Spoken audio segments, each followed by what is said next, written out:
I'm a social worker by profession, but destiny took me to the corporate world.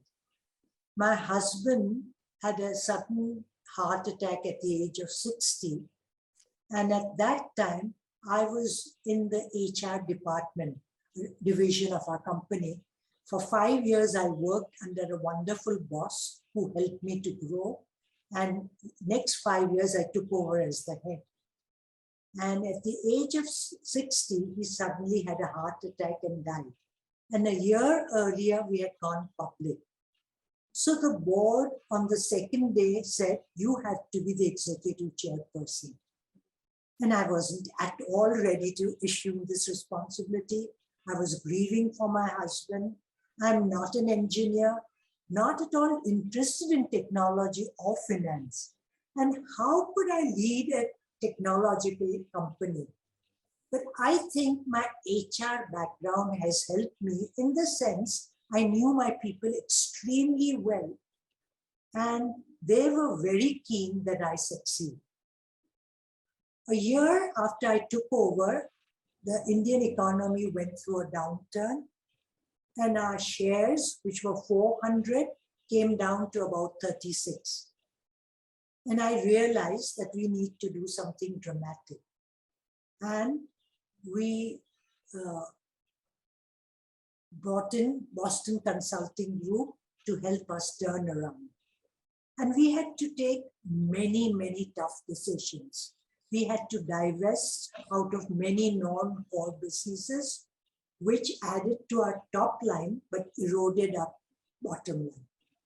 That means asking people to leave, something my husband and I said that in a country where there is no social net, security net, except for being dishonest, we will not ask people to leave and train them, invest in people who are not performing, but we didn't ask people to leave. But now asking hundreds to leave the company, which was very, very painful.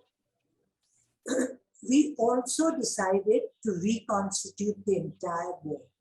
The earlier board had 9 executives and 4 outsiders. When things are going well, it's okay to have such a board. But when things are not going well, to sit on the board and very objectively evaluate your own performance and say, I haven't done well, is very difficult. So we decided, and that was more true for Mayor and Firoz also, my daughter and son-in-law, that they remain in management or become on the board. They were used to being on both these places, and they couldn't understand why this tough decision was given. But today, they think it's one of the best decisions, and they decided to be on the board. I think I'd just like to say one thing.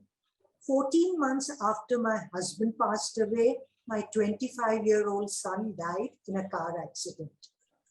And what has helped me, which I want the audience to know, is my meditation, a Buddhist meditation program called Vipassana, where you don't talk and you go deep within yourself. And I found so many answers to all the problems I was facing. I realized I didn't have to keep comparing myself with my husband. In fact, all that was expected from me was to give out my best. And I came back energetic, and I've learned to deal with death and difficult circumstances. So the young people who are listening, please don't postpone the investment in yourself till you retire. Do it now in some small way.